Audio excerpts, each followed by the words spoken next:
అమరావతిలో మంత్రి లోకేష్ మాట్లాడుతున్నారు. లైవ్ లో చూద్దాం. మీడియం సైజ్ ఐటీ పరిశ్రమలు కూడా తీసుకురావాలి.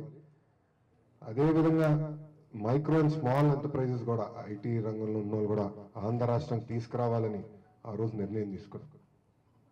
దాంట్లో భాగంగా చూస్తే ఇప్పటికీ ఈ స్మాల్ అండ్ మైక్రో ఎంటర్ప్రైజెస్ లో చూస్తే 92 ఐటీ కంపెనీలు ఇప్పటికీ ఆంధ్ర రాష్ట్రంలో పెట్టుబడులు పెట్టి దాంట్లో భాగంగా ఇప్పటికీ 5,205 గురికి ఉద్యోగాలు కల్పిస్తాం జరిగింది.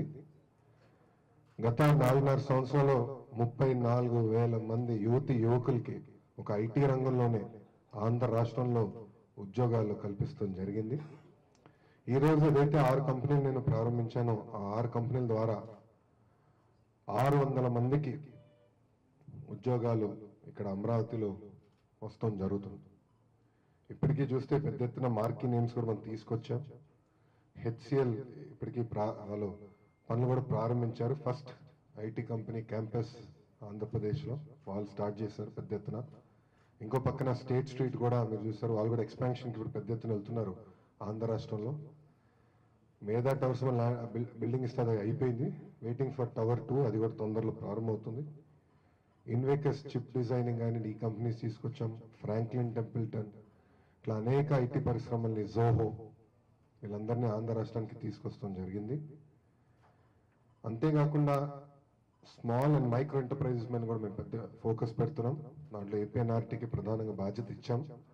ఎందుకంటే ఎక్కువ మంది ఫౌండర్స్ కానివ్వండి, ప్రమోటర్స్ అందరూ కూడా అమెరికాలో, యూరోప్లో ఉండటం జరుగుతుంది. వాళ్ళందరినీ కన్విన్స్ చేసి ఆంధ్ర రాష్ట్రంలో పెట్టుబడి పెట్టాలనేది ఆ రోజు ఒక నిర్ణయం తీసుకున్నాం.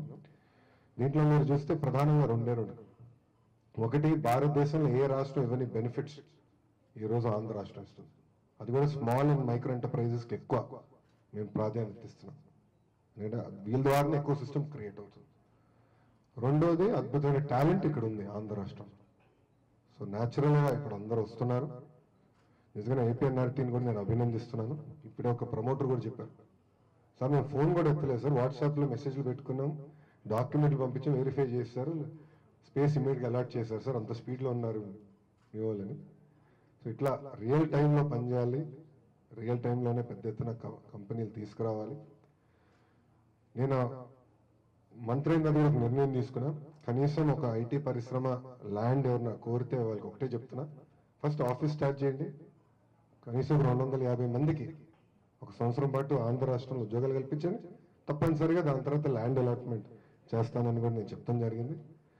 ఇంకో పక్కన ఏదైతే ఇన్సెంటివ్స్ ఇవ్వాలో రియల్ టైం ఇచ్చేటట్టు, ఇప్పుడు ఎటుకో ఎస్ఏపీ కూడా ఇంప్లిమెంట్ అయింది, సిఎఫ్ఎంఎస్ ఉంది ట్రెజరీలో, దాన్ని కూడా రియల్ టైం ఎట్లా అనుసంధానం చేయాలి, సాఫ్ట్వేర్ కూడా ఏర్పాటు చేసి ఈ స్మాల్ అండ్ మీడియం ఎంటర్ప్రైజెస్కి ఎలాంటి ఇబ్బంది లేకుండా రియల్ టైంలో ఇన్సెంటివ్స్ కూడా ఇవ్వాలనేది ఒక నిర్ణయం కూడా తీసుకుంటాం జరిగింది. నాకు ఎలాంటి సందేహం లేదు, ఇది ప్రారంభం మాత్రమే, ఇంకా చాలా చేయాల్సిన అవసరం ఉంది. అవకాశాలు అద్భుతంగా ఉన్నాయి ఐటీ రంగంలో, కొత్త కొత్త ఏరియాస్ వస్తున్నాయి. చాలా మంది అడిగారు నన్ను, ఐటీ కంపెనీలు ఇప్పుడు హైరింగ్ తగ్గించారని. ఒక పక్కన కొన్ని కంపెనీలు తగ్గించిన ఇండస్ట్రీ 4.0లో అనేక కొత్త అవకాశాలు వస్తున్నాయి. సైబర్ సెక్యూరిటీ, బిగ్ డేటా, ఇవన్నీ కొత్త కొత్త టెక్నాలజీస్, ఐఓటీ డివైసెస్, కొత్త కొత్త టెక్నాలజీస్ వస్తున్నాయి. తద్వారా ఎక్కువ ఉద్యోగాలు క్రియేట్ అవుతాయి. ఇండస్ట్రీ 1.0, 2.0, 3.0 చూస్తే అందరూ అన్నారు ఉద్యోగాలు తగ్గుతాయి, మ్యానుఫ్యాక్చరింగ్ ఆటోమేషన్ వస్తే ఉద్యోగాలు తగ్గుతాయి. అక్కడ తగ్గిన స్పిల్ ఓవర్ ఎఫెక్ట్ వల్ల ఎక్కువ ఉద్యోగాలు వచ్చినాయి. అదేవిధంగా ఇండస్ట్రీ 4.0 ఏదైతే మనం ఇప్పుడు చూస్తున్నామో, దీని ద్వారా పెద్ద ఎత్తున ఆంధ్రాలో ఉన్న యువకులందరికీ ఉద్యోగాలు కల్పించడానికి అవకాశం ఉంటుంది. ఇప్పుడు ఇంకో పక్కన యువనేస్తం కూడా ప్రారంభించాం. నిరుద్యోగ యువకులకి నెల నెల 1000 రూపాయలు చెప్తున్న భృతి కూడా ఇస్తున్నాం. చాలా మంది అడిగారు నన్ను, మీరు భృతి ఇస్తున్నారు అంతేనా? కాదండి, ట్రైనింగ్ కూడా ఇస్తున్నాం. ట్రైనింగ్ కూడా స్టార్ట్ అయింది, December 10th నుంచి ట్రైనింగ్ స్టార్ట్ చేసాం. ఫస్ట్ బేస్ ట్రైనింగ్ అందరికి ఇస్తున్నాం. సాఫ్ట్ స్కిల్స్ అంటే ఇంటర్వ్యూకి వెళ్ళినప్పుడు ఎట్లా ఉండాలి, ఏ బట్టలు వేసుకుని వెళ్ళాలి, వాళ్ళు ఎలాంటి ప్రశ్నలు అడగచ్చు, ఇంకో పక్కన ఇంగ్లీష్ స్కిల్స్ కానీ అన్ని బేసిక్ స్కిల్స్ ఫస్ట్ మాడ్యూల్ కింద అందరికి అందజేయాలని నిర్ణయం తీసుకున్నాం.